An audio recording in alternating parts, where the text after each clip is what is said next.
Meron tayong prawns, chopped tomato, onion, ginger, and the veggies, okra, and kangkong.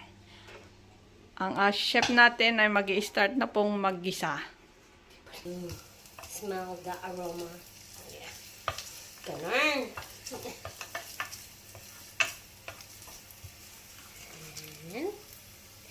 And Next, good. the sibuyas. Sibuyas.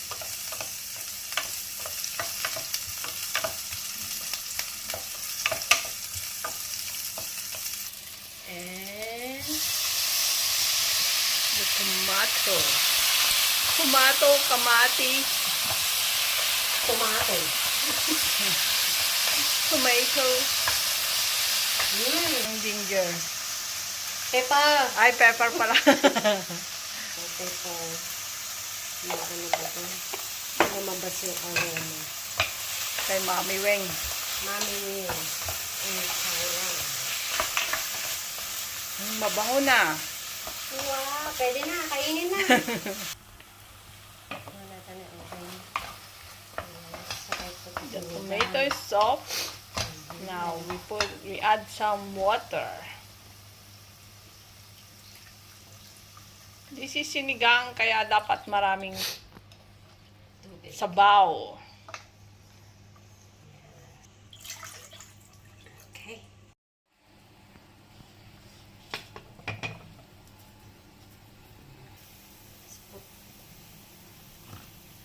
Sinigang Na okra lang. sinigang na okra. Sinigang na okra. Recipe of Sis Malo. Pakner Malo. Sinigang na okra at kangkong.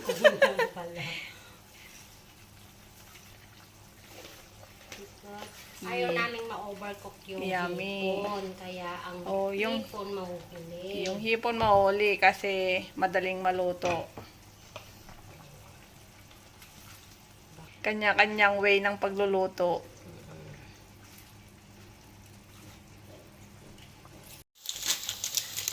Sinigang mix. Ang sinigang mix. Hindi nawawala sa sinigang recipe. Sabi namin yun. Paibabaw lang ang prawns kasi madaling maluto. Para hindi makunat. Madyungda na pag ganun.